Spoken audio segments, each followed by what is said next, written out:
Good morning, good afternoon, and welcome to Module 5, ESG scoring, benchmarking, and materiality. So let me open with the questions that sounds very simple, but it is not. So Tesla, that a company of EV car, whether they do have the triple A score or the triple C. So this is the questions for you, and write down based on your current scenario assessment, based on your thought process. What do you think? I wanted to share a few facts of Tesla. So in 2021, Tesla received ESG rating of triple A from MSCI. So their biggest grade awarded to fewer than 5% of company.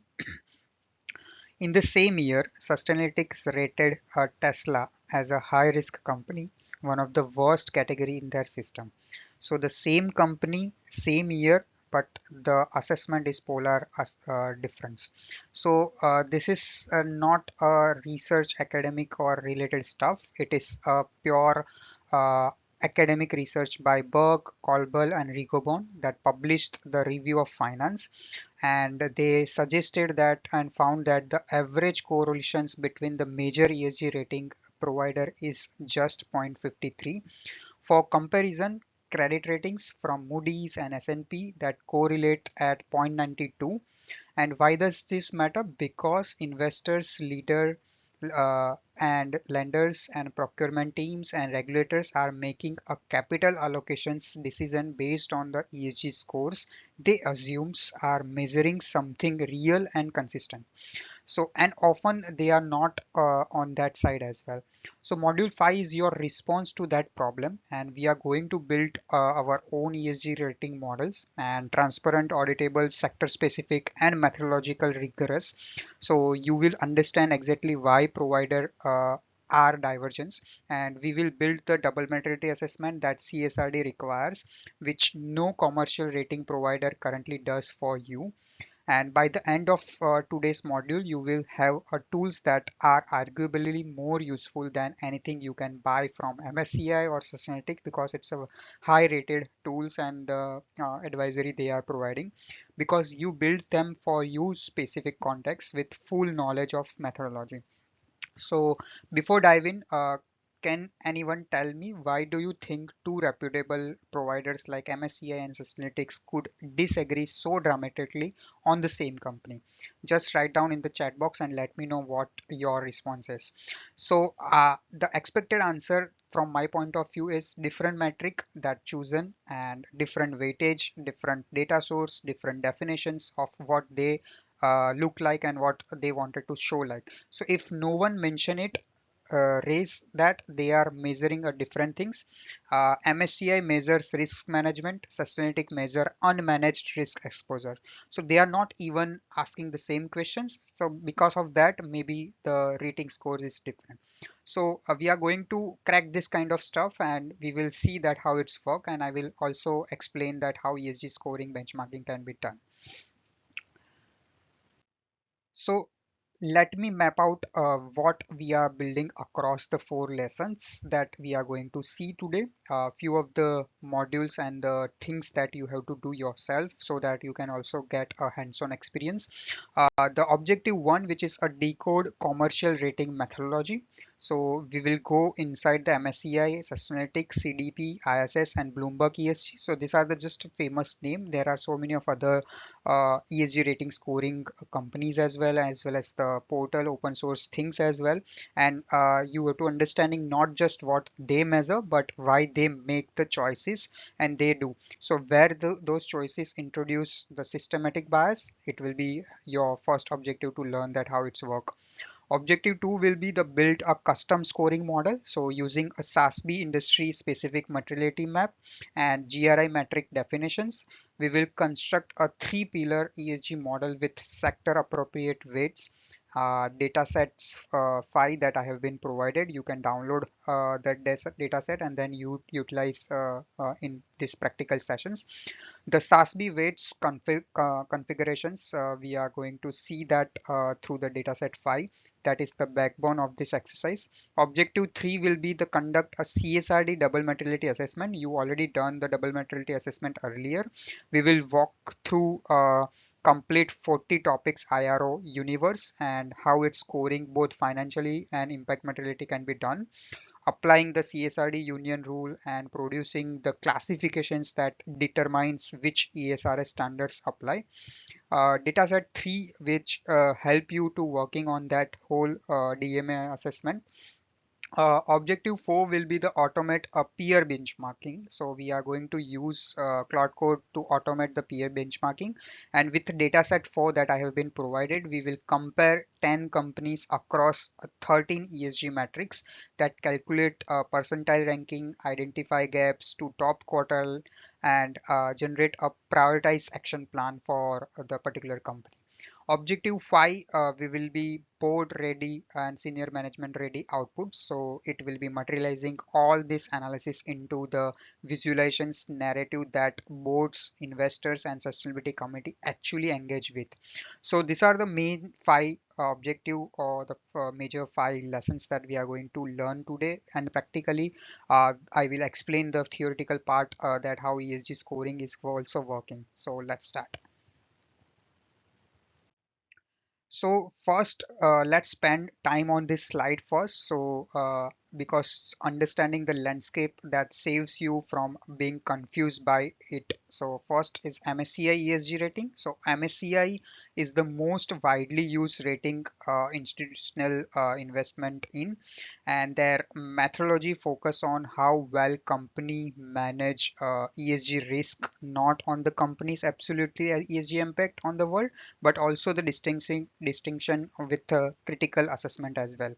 So MSCI use a 37 category framework that adjusted by the industry, and a coal mining company and a software company are assessed against completely different metric sets because the material risk is different for each and every industry. So MSCI also applies a significant weighting to controversies as well, like serious ESG incidents can repeatedly downgrade a company as well, even if that structural ESG management is very strong. So their scale runs AAA to CCC and across the seven grades, and a company in the top two grades, which is a AAA and AA. So that is the 15% of it industry peer group, not top 15 of all the companies, but the peer group. So this peer relative scoring is both a strength and a significant limitations. The key limitations, because MSCI is industry adjusted and peer relative, a company can receive an AA rating while still causing a significant environmental harm. So simply because its a peer are even worse, and in the coal sector, the best company still mines a coal. So this is how the MSCI ESG rating working from AAA to CCC, and we will see in details as well.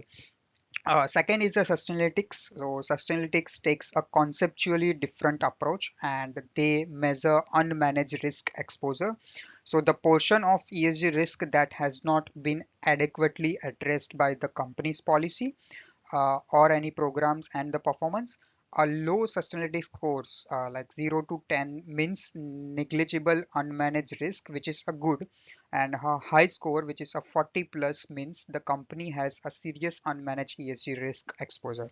So this approach penalize companies heavily for not disclosing. So if you have not published a water policy, Sustainalytics assume that you have no water management stuff, and that shows up a high unmanageable risk, regardless of actual performance. The key limitations for the Sustainalytics is heavy reliance on disclosed data that creates a systematic bias, and well-resourced companies with sophisticated reporting teams score better regardless of actual ESG outcomes. So this is the limitations of Sustainalytics. The third one is CDP. So CDP is a carbon disclosure platform, and CDP is unique because its entire questionnaire based on the voluntary things, and companies respond to detailed questionnaire on climate, water, and forest. So the depth of the information in CDP submission is unparalleled, but it's self-reported, introduce response bias, and the only covers specific environment topics. So CDP's A to F scale rewards ambitions and completeness, So a score requires not just a good performance, but strong governance, targets, measurement systems, and value chain engagement. So these are the stuff that related to that CDP. The fourth one, which is ISS ESG, the Bloomberg ESG, and the FTSE Russell ESG.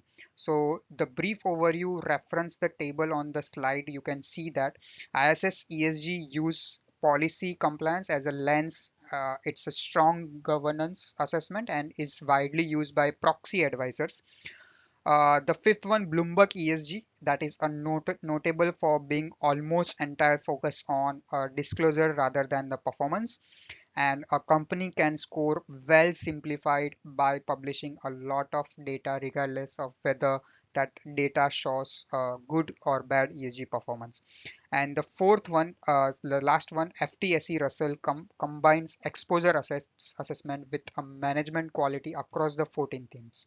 So the every ESG rating organizations have a different criteria, and they do have their own limitations, and they keep trying to upgrade that version based on the market. So here I have one questions for you. We now know why Tesla could score AAA on MSCI and high risk on the Sustainalytics side. At the same time, before I explain it, can anyone tell what is the logic through the things that needs to be done? So uh, MSCI says Tesla manager its ESG risk well relative to other auto companies, and its electric vehicle representative genuine shift in the industries for environmental trajectory.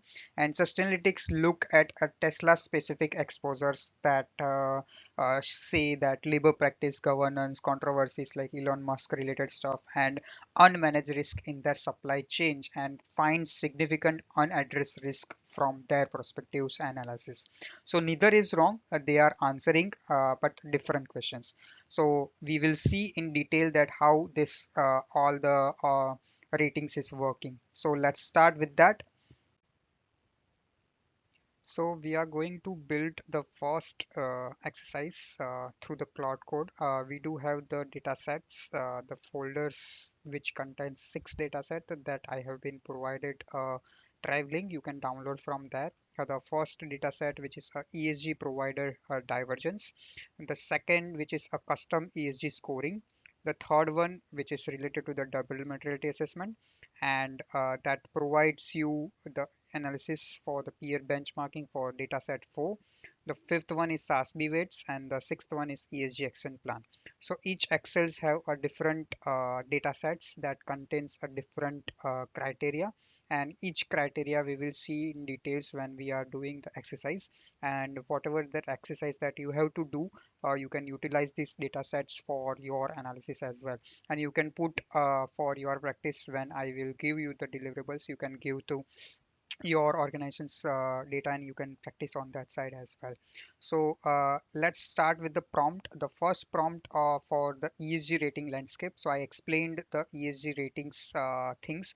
We are going to load the dataset one, which is ESG provided divergence. So each and every company have a different sectors, and renewable energies has been created, and all the excels have a different things data. So custom ESG scoring, which is a data set one, we are going to use the data set one, which is a ESG provider divergence. Each and every sector and the company have a different rating. So we have the MSCI scoring, we have the Sustainalytics, we have the CDP score, ISS ESG. Also we do have the Bloomberg max provider, and also the average provider score. So we will see that how the difference of this whole things can be done for each and every company. So I'm going to paste this prompt.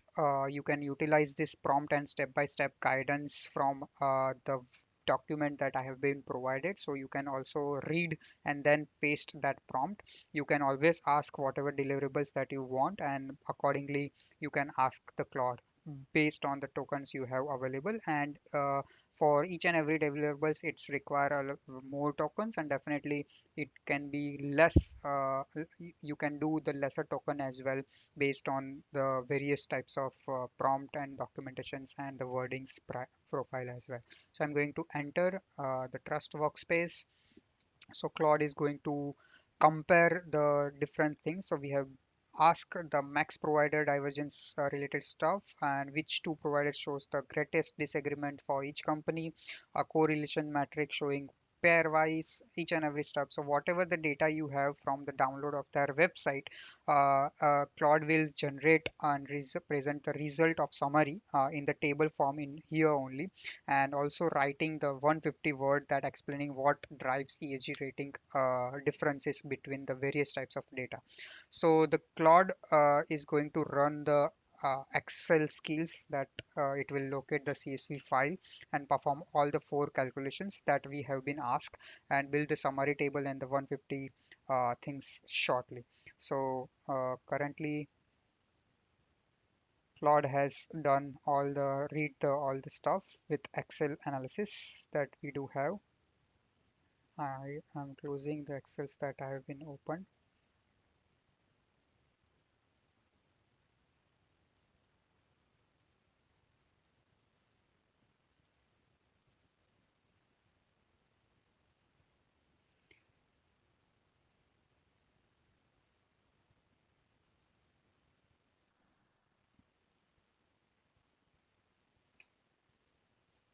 So the analysis is going on.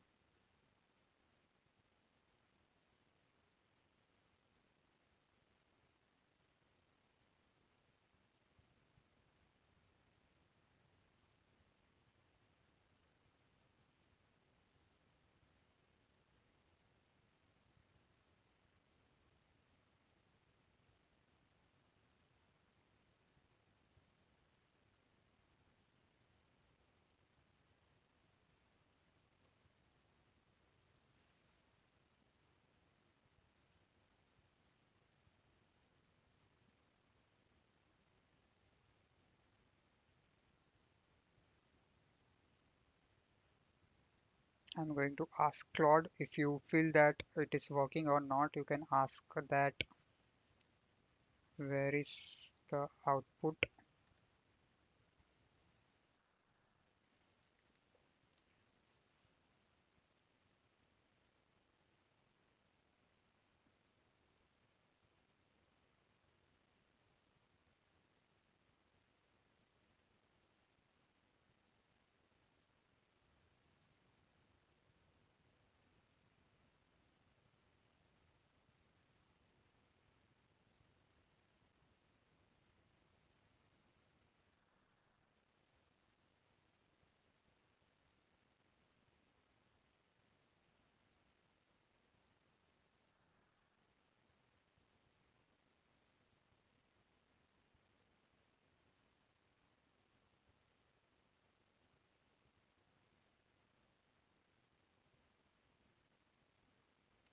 So I'm going to announce one the skill stall, and I will run the analysis directly with Python and write the output file.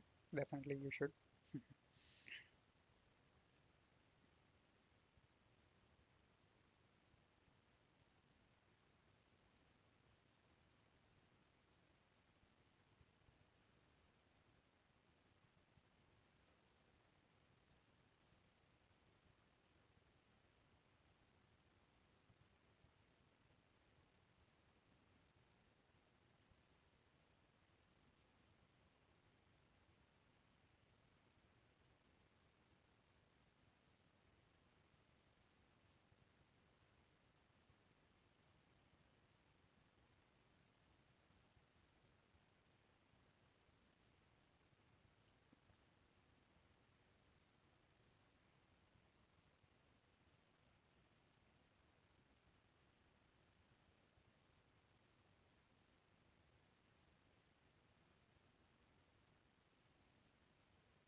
So now it's generate the detailed summary.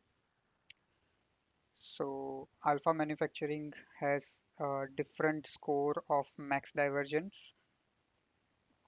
divergence related load that have been created. So basically, MSCI has 72, Sustainalytics 24, CDP 25, ISS 68, Bloomberg 62, and the divergence score is 61. So greatest disagreement between the Sustainalytics and the CDP for the alpha manufacturing, which is a high divergence things. So this is how you should see as a ESG analyst and the climate professional that how it's work, and the correlation matrix from MSCI, Sustainalytics, CDP, ISS, ESG is also very important. And this is the 150 word commentary.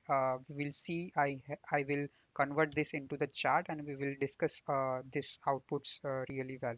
So this is how whatever the data you have for your portfolio, if you are working in financial services, whatever asset management company that you are uh, issuers companies that you are managing, whatever portfolio that you have, you can download those data from the various websites or the open source websites, and then compare through the this prompt that how it's divergence, and then you can present the analysis of each and every portfolio uh, for your investment banker or investment manager, that these are the difference between this kind of stuff, and then you can decide what's your mission's goal for your investment, and accordingly you can utilize that score for that purpose. Yeah, so we will discuss the chart that summary has been provided. This chart makes the divergent concrete, and look at a company A, that is Alpha Manufacturing PLC, which is the our company in your dataset one. MSCI that scores alpha at 72 out of 100, and this CDP scores for alpha at 85, Sustainalytics scores them at 68, and ISS ESG at 61. So the spread is 24 points between a rating that would make alpha look like a sustainability leader and one that positions them as a mediocre. So now look at company C, which is a gamma chemical. Here the divergence is even more shrinking. CDP rates them at 72, which is a solid B grade, and ISS ESG gives them 61 score, but Sustainalytics gives them a 31 only.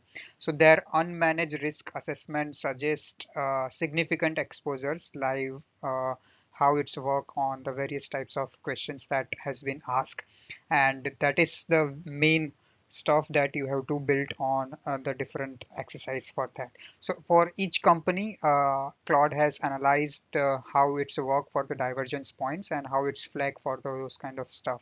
So this result formatted whatever the summary of 150 words that has been given by the Claude, and I have created that illustrative uh, different scores chart for you so that you can understand how it's work. So basically MSCI and Bloomberg both are risk or disclosure oriented, and the lower correlations between the CDP, that is impact and action oriented, and Sustainalytics, which is unmanaged risk focused related things. So if you were advising a fund manager who uses MSCI ratings to screen their portfolio, I wanted to ask what would you tell them about what they are missing. So the short answer is they are missing absolute impact assessment. So they are missing companies that disclose less but performance well, and they are missing supply chain risk that are not industry standard metrics. So this setup the case for building your own model, and based on your requirement, based on your investment portfolio, and based on your ESG sustainability and climate commitment that your organizations and your products do have.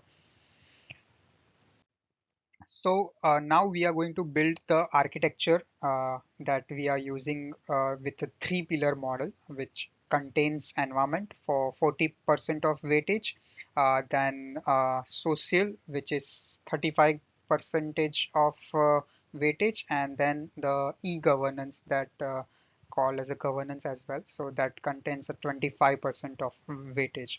So this weights reflects a sector appropriate balance for the different industrials. So if you were modeling a financial service company and you would weight governance higher, and for an agricultural company you would weight environment lower, and social specifically that workforce and community related stuff, so it's going to be higher on that side.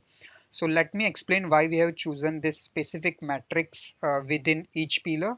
So environmental pillar, that why this 6 metrics that we have choose, and the GHG intensity carries the heavily individual weight, that 12%, because it is directly linked to the financial risk through carbon pricing, and it's not the metrics where industrial company have the most exposure.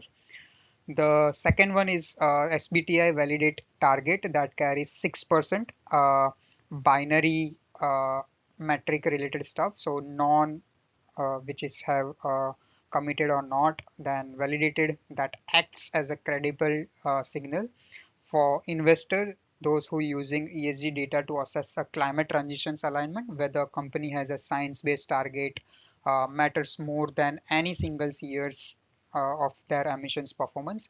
Uh, then it will covers through the renewable energy mix at 8%. So the correlations between renewable energy, that share, and forward looking for GHG trajectory, which is a very strong on that side. So it's also a hedge signals. Companies with high renewable penetrations have a lower future carbon price exposure. So that is why the investors can attract to that issuer company.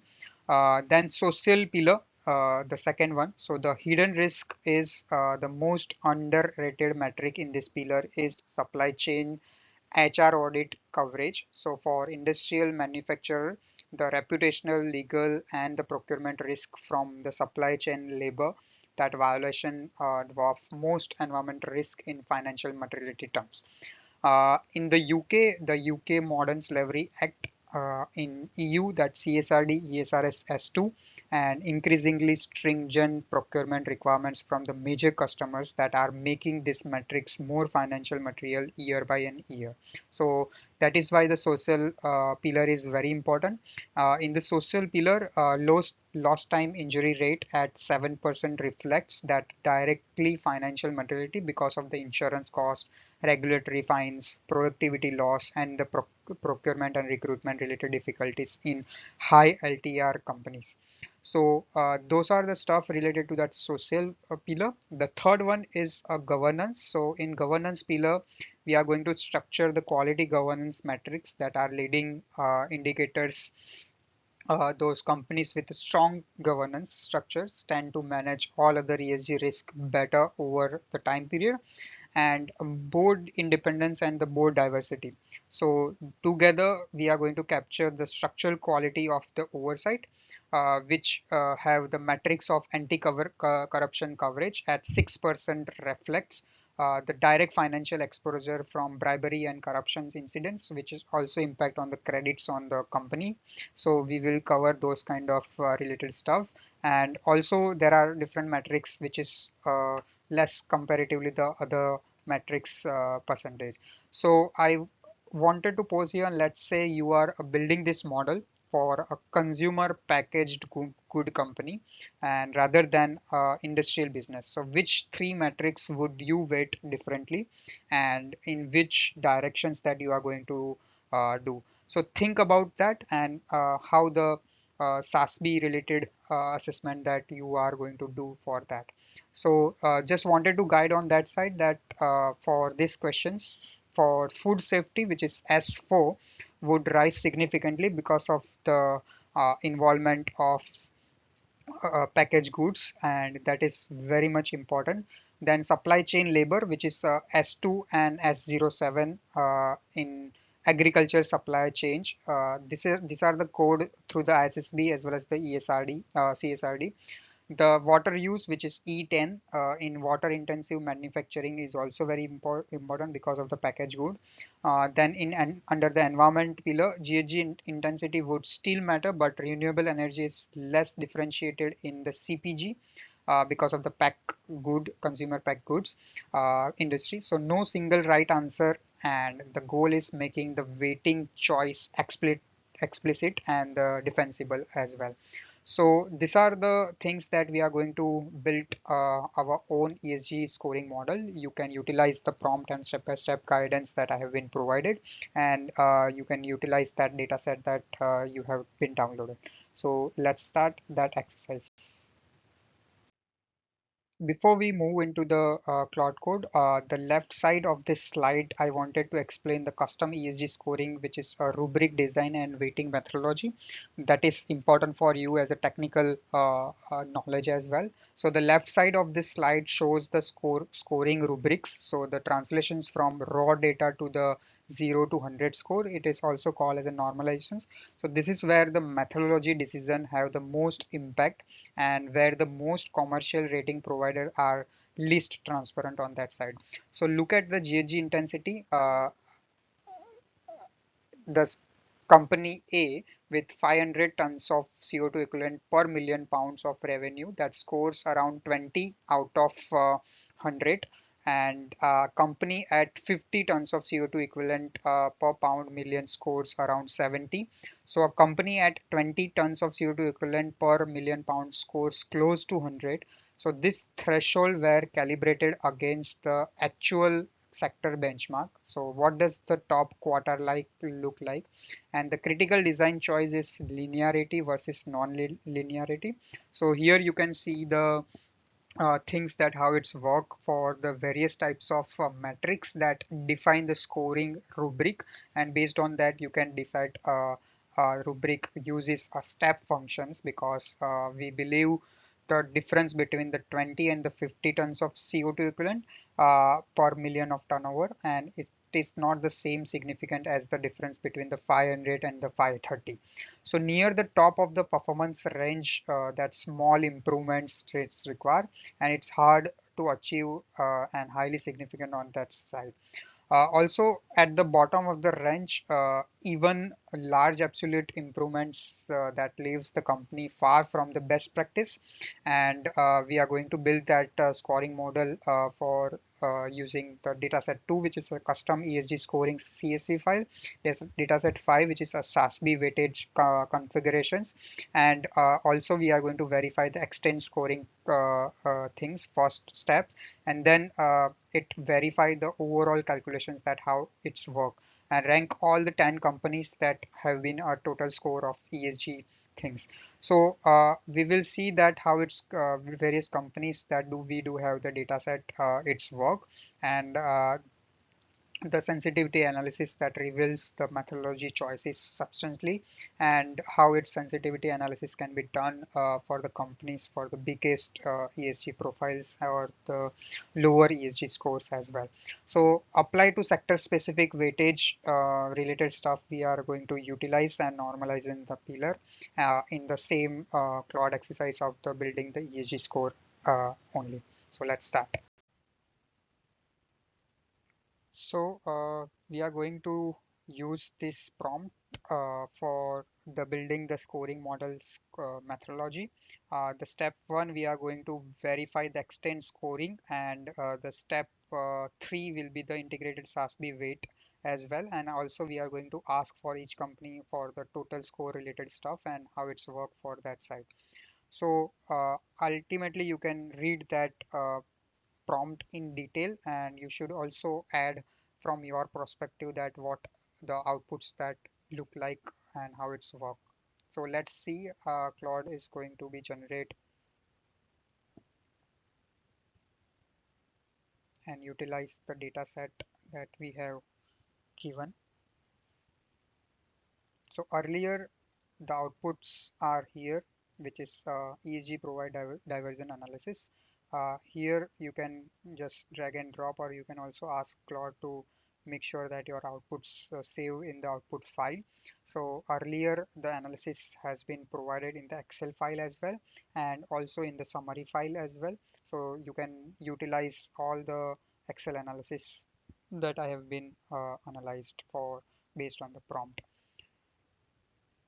So now Claude is generating and it's working on that side. So you can definitely see and check whether it's work for the different pillars and step by step in parallel. So currently Claude is reading the dataset 2 and dataset 5.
So now Claude write one comprehensive Python script that covering all three steps that we have been provided to the Claude, and Claude is going to engage the report, generate the detailed Excel output as well.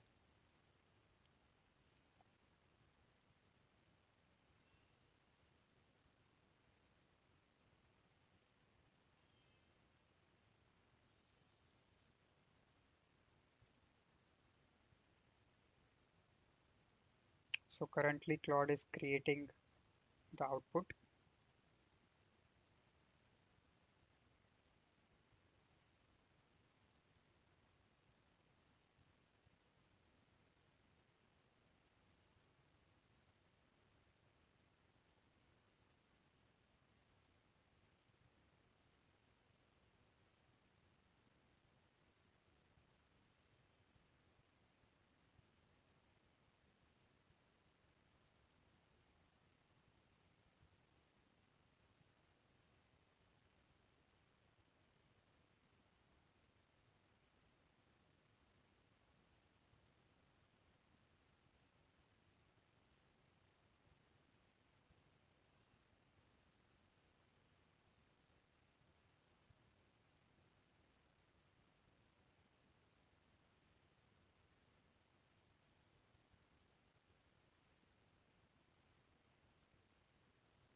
So Claude has already built the Python script file for the module 5 analysis.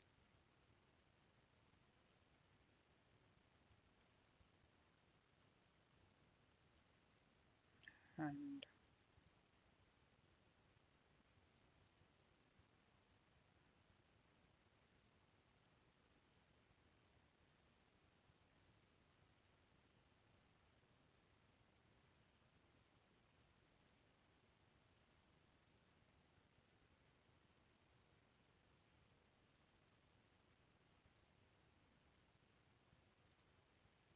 so here you can see the Excel analysis is now saved in the output file.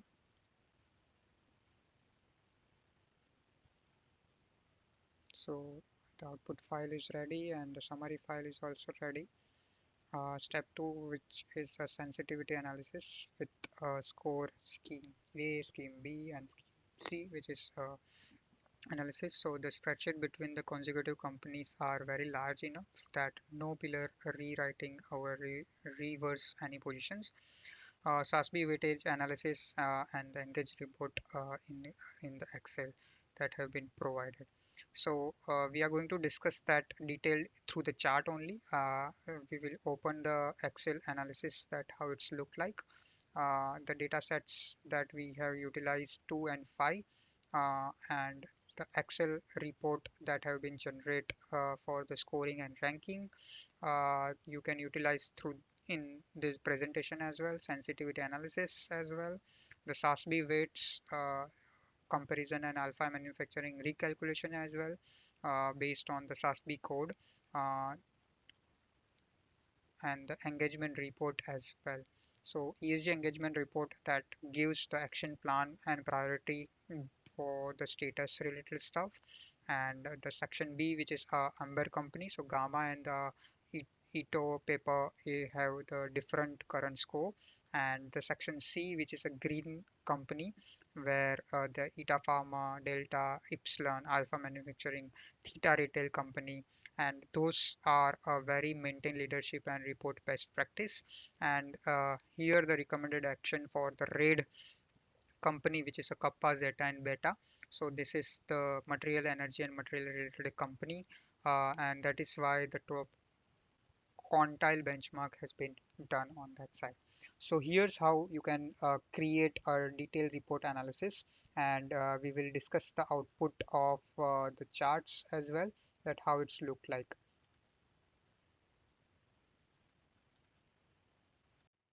So this is the output that I have converted into the illustrative output stack bar. So this stack bar chart shows the output from your custom model.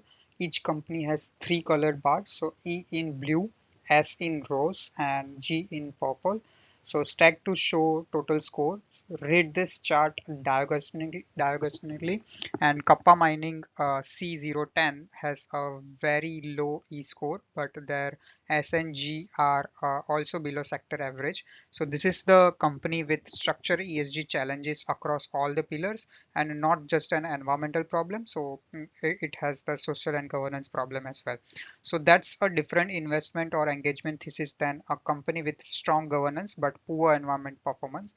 You can see the Delta Auto, which is C0004 code company, has a high E and the G, but their S is the modest relative to their E excellence. So the gap between the pillar that often signals where the next materiality improvement and its opportunities given take on that side.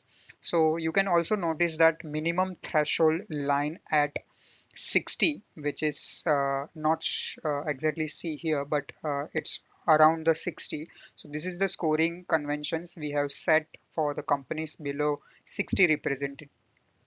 So significant ESG risk and would trigger enhanced engagement or exclusion in a responsible investment context. Kappa Mining and the Zeta Energy, who are both into the red things, as we see in the Excel file, that fall below the threshold. So that is the why how it's work on that side. You can also create this kind of charts. I have given the detailed explanations and step-by-step guidance as well, and the structure engagement report that how it's work on the Excel that has been worked. So now I want to start with double materiality assessment.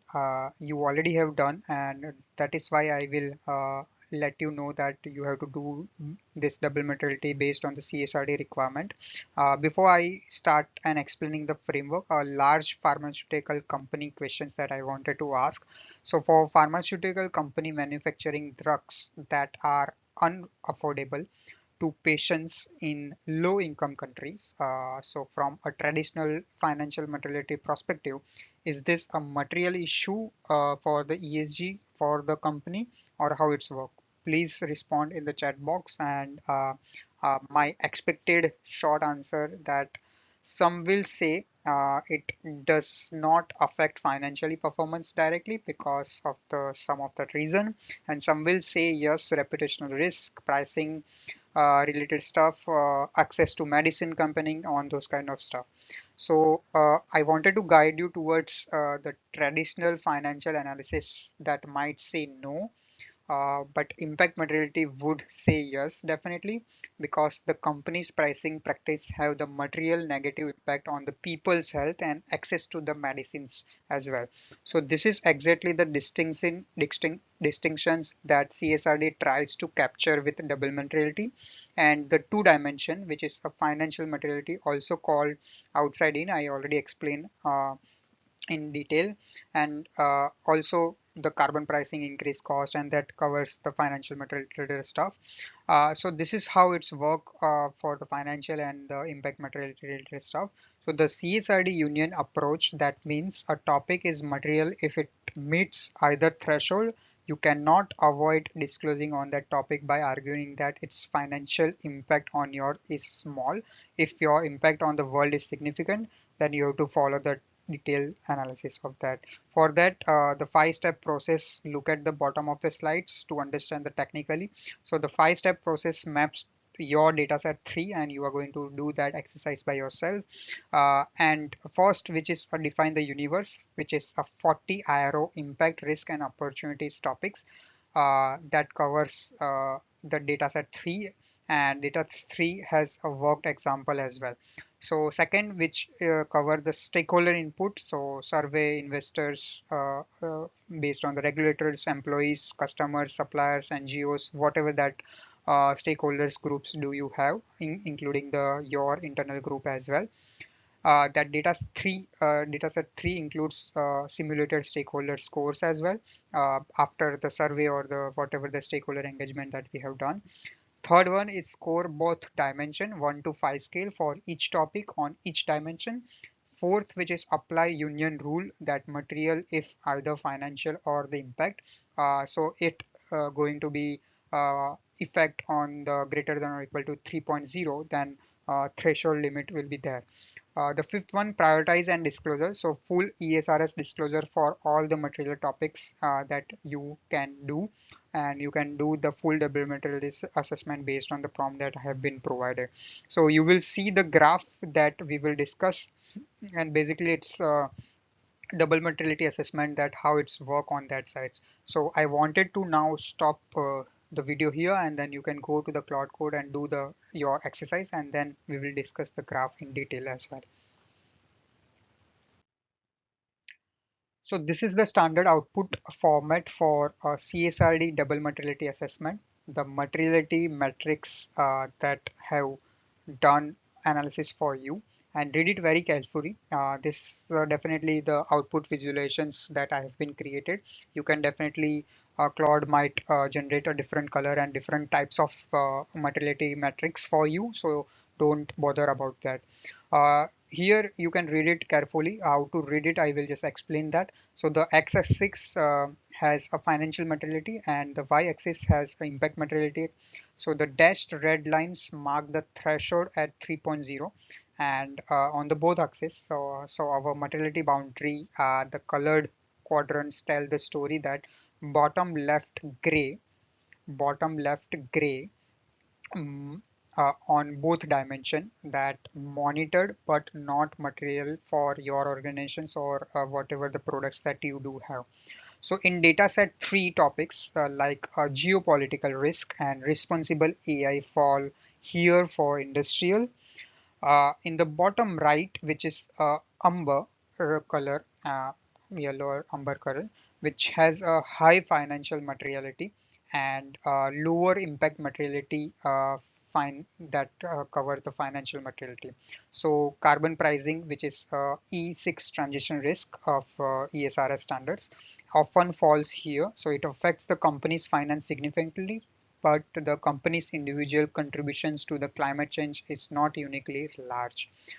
Then top left green part, which is a high impact materiality, lower financial materiality as well, that impact material for those companies who are required to do impact materiality assessment for community, for species, ecosystem, everything.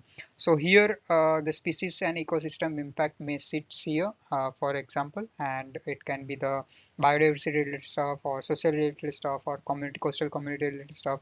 So those industrial companies have material impacts on biodiversity, but the financial consequences to the companies may be lower than the environmental consequences. So those material topic will sits here. And finally, the top right blue, which is high on both sides, that doubly material require assessment. So this quadrant is the core of the CSRD disclosures and any kind of double materiality disclosures. So GHG emissions, supply chain, HR, health and safety, all lands here for most industrial company. And definitely you can analyze and you can generate your material topic based on your board, senior management, employees and other stakeholders focus group discussions that you have been done. So this is how the charts look like, and you have to read carefully that how your material topic is impact on your organizations.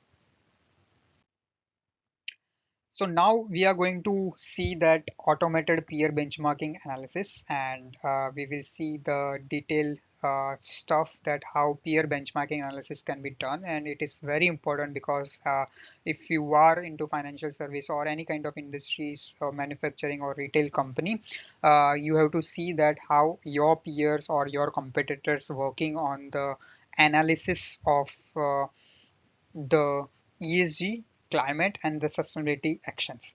So materiality assessments tell you what to improve, but peer benchmarking tells you how much it quantifies your competitive positions and calibrate your ambition level as well. So let me explain the benchmarking methodology before we run it. So peer group selections, the quality of the benchmarking exercise depends on the peer group definitions that too broad and all listed companies and the comparison is meaningless.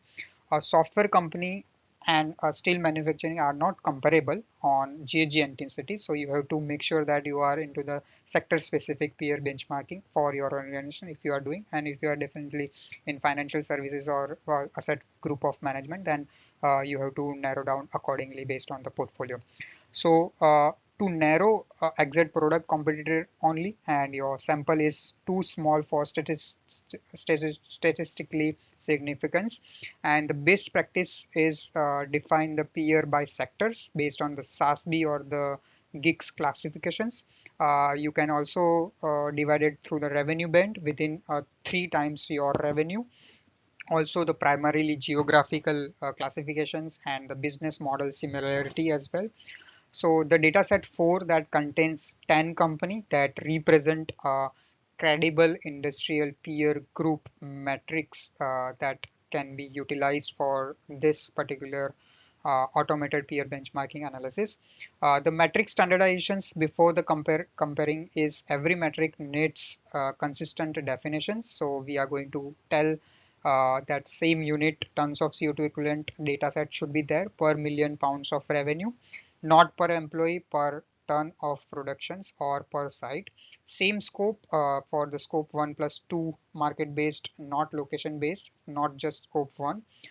So that same boundary can be also included all the subsidiary where ownership is greater than 50%. same year, or you can definitely note the boundary if the companies have different fiscal year. And this is where AI assisted data collection is very transformative for you and helpful for you. So Claude Code can read the sustainability reports, identify and extract the specific metrics that flag the inconsistent definition and the normalizations to a standardized baseline report on that side.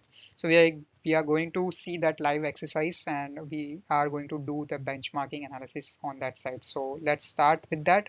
And what we are going to see that how the due diligence regulations and represent our single biggest compliance risk can be done, and we will see that how it's work for the supply chain audit. So you can utilize the prompt that I have been provided for you, and you can read the detailed that what I have written, and then based on that the things can be done on that side. So let's start the automated peer benchmarking analysis. So we will start the automated peer benchmarking. For that, we do have the dataset 4 for the peer benchmarking dataset, and we are going to use the step 1 ranking and percentile analysis, then competitor intelligence, then gap quantifications, and for different company, we will use the CFO ready summary as well. So let's see how the Claude is going to generate those kind of stuff.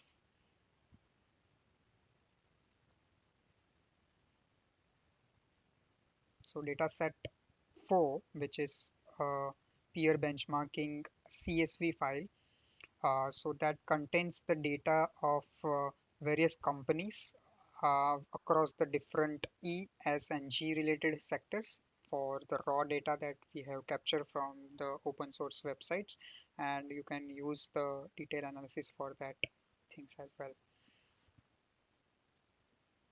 So currently Claude is reading the dataset first and then run all the three steps together.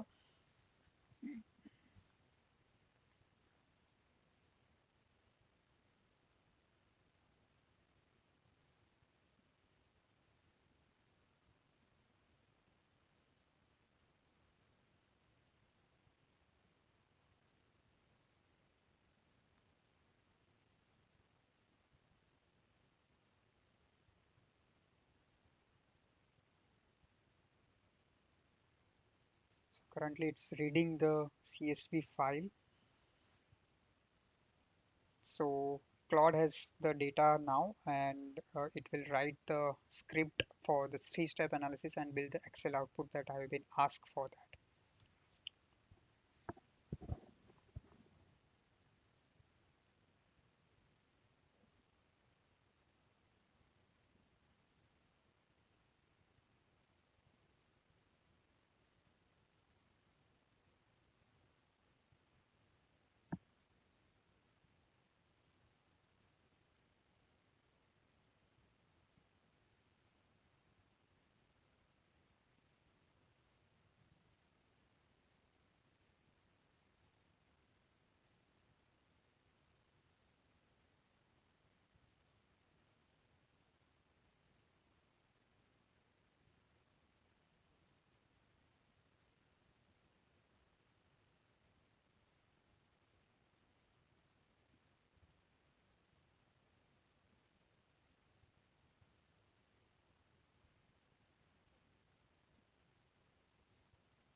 So now it's the summary has been generated, including the CFO related stuff, and the priority order for the CFO is also generated, and you can tell your CFO that this needs to be done for the financial point of view, and we can see the analysis that how it's look like, the peer benchmarking analysis. So here you can see the Alpha Manufacturing Executive ESG peer review, and all the metrics that we have asked for the E, S, and G related stuff. You can see that how it should look like for the sector average, sector median, sector top versus the overall analysis. The second one is a competitor intelligence. So all the companies have a different things. So first three is the green company, which have the GHG intensity is good, renewable potential is also good, LTR score is okay, and the gender pay gap, board diversity, and SPTI status is also good. So overall average is look like this, and that is why the ESG tier that we have give leader, performance, select, and critical. So this is how you can build your own ESG benchmarking portfolio for your organizations if you are into financial service or any kind of asset management company, or you can also build for your mutual fund ETFs related portfolio as well. So those kind of analysis that needs to be done. And finally CFO business case, which is a metric 1, metric 2, and the CFO summary that needs to be done for business case in the number, and the same thing CFO can utilize through the board members as well to implement the various adaptations and resilience related stuff. So we will discuss the output of that in the chart form as well. This chart is structured benchmarking output. So company that in dark green, that is gives the overall company analysis. Sector average that in mint, top quartile in gold, that shown across 8 key metrics. So the two immediate observations where alpha leads SBTI status and governance metrics. Alpha is already at or about top quartile. So these are the defensive strengths. They are maintaining competitive parity, not creating a differentiation, where alpha trails renewable energy, which is 55% versus the top quartile 82%, and notably board diversity have 38% versus top quartile of 48%. So these two gaps are related, and companies with more diverse boards tend to make better long-term sustainability decisions, including on energy transitions and the climate actions. So the benchmarking output drives the action plan. The formula for the prioritizations is priority scores that uh, measure by the materiality scores, multiplications by the gap scores, and a metric that is highly material from your double materiality assessment, and where you have a significant gap from your benchmarking, that gets a highest priority on that side. So a metric where you have already a top quartile does not require investment, where regardless of materiality, that giving this chart look like. So these are the illustrative example of manufacturing sectors of 10 peers where this kind of things has been generated by the Claude Code. Just we have to give the plain simple English language prompt with a smart inputs as well. So yeah, so now let me walk you through the integrated pipeline as we already doing in every module. So how all 4 lessons that you have done connect into the single repeatable analysis. So step 1, that is audit existing ratings from the various websites and source that we have downloaded through the dataset 1 ESG provider divergence, and dataset 2 that is custom ESG scoring. So for each company we compare their average commercial provider scores and average provider score from the file 1. So their custom model score that gives the total ESG score from the file 2 as well. So it's basically identify the 3 companies where our custom model give a significantly different assessment than the commercial average of MSCI, Sustainalytics, Bloomberg, ISS, ESG, and other stuff. So that is a difference of the custom models on that side. For each, explain in one paragraph why the models might divergence. So we have asked Claude Code on that side, and what does our model capture that commercial providers miss, or vice versa. So we have seen that audit existing ratings on that side, step one. Step two is build the scoring model Claude uh, that is going to use the dataset 2 of custom engine of ESG scoring, and dataset 5 that is SASB weight configuration CSV file. So we have created that Python function that takes a dictionary of raw ESG metrics and the returns and individual metrics that score 0 to 100 across the pillar of E, S, and G, and total weighted ESG scores based on the RAG rating, which is green, amber, and green. Top three improvements priority that test that function on the raw metrics for the Kappa mining company and show the output of that side. So the function should be reusable for any company with the same metric sets, and you can utilize that prompt for your organizations as well. Step 3, which is a materiality assessment, that you have load the dataset 3 for the double materiality assessment, and for the topics where how CSRD and the detailed topics look like. For the topics where materiality assessment is say yes, but not both greater than or equal to 4.0. So classify as a material, and the standard ESRS disclosure has been required as a part of the note that we have been asked to add the Claude on that assessment on that side. Then step 4, which is a peer benchmarking. So from dataset 4 peer benchmarking CSV file that generated an automated benchmarking we have done for the alpha manufacturing, which is company code of C0001, and that format that we have asked to Claude as executive briefing of 300 words plus 2 tables on that side. So overall competitive positions that X out of 10 on combined metric ranking, 3 areas of strength, 3 priority improvements area, and below that sector medium as well. So financial quantifications of that latest gap that we have done, and one sentence on the competitive risk if the gaps are not closed within the 3 years. So use professional investment grade language while you are giving the prompt to the Claude as well. Step 5, that visualize and narrate the various kind of stuff. So we have generated the Python code for the stack horizontal bar chart. You can utilize the prompt that I have given the learner output on that side as well.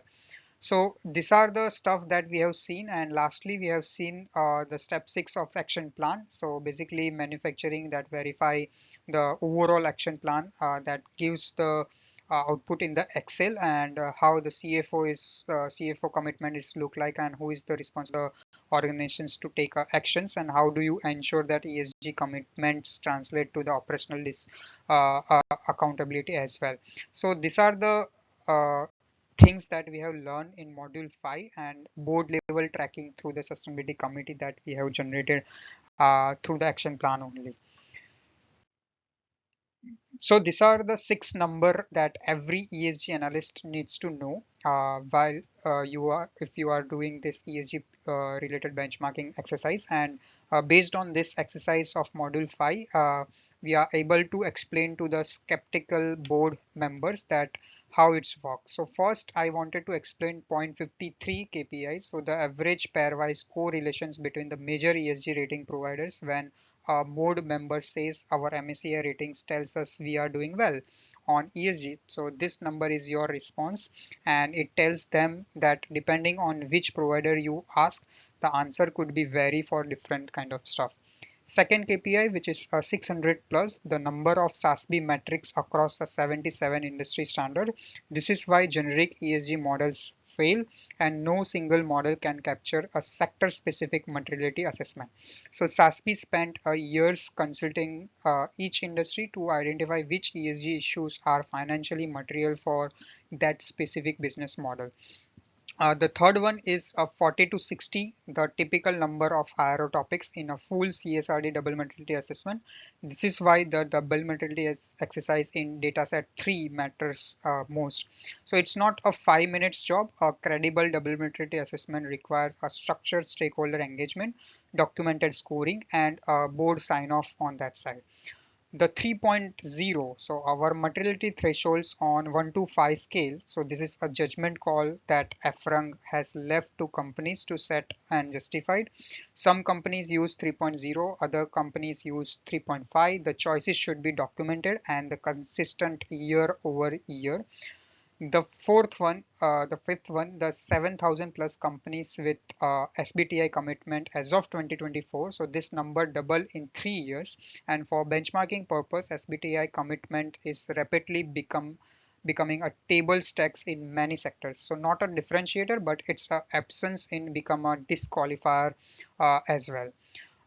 And the last one is triple A to D. So the MSCI rating scale, company needs to remember they are always being rated relative to their industry peers, not the absolute in the world. So A uh, first, which is a B grade in clean tech sector, means something very different to B grade in heavy industrial.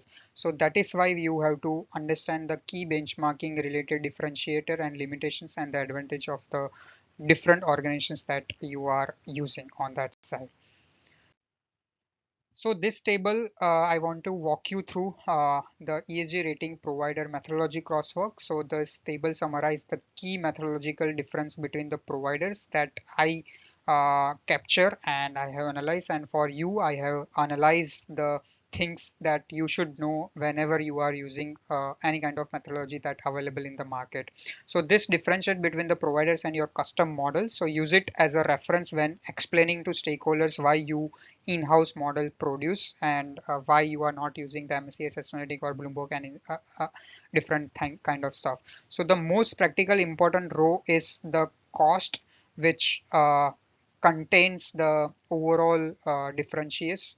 So MSCI and Sustainalytics license for a large company that can run to 100K to 500K per year, and CDP participants is free. So your response to their questionnaires, you have to do that kind of stuff for the CDP and you will get the access data on that side.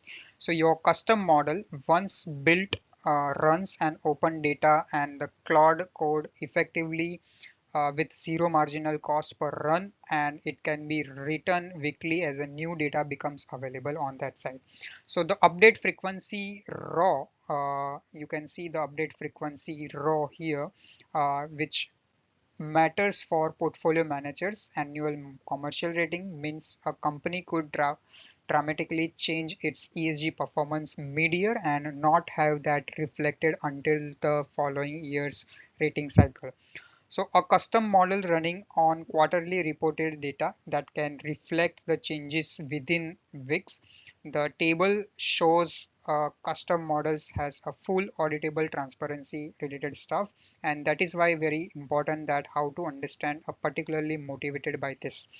So based on ESG scoring benchmarking work we have done, write a two-page methodology. You can ask the Claude and for any company so that you can utilize that methodology whenever you have the assurance ready report work for the any kind of audit for the ESG benchmarking related stuff.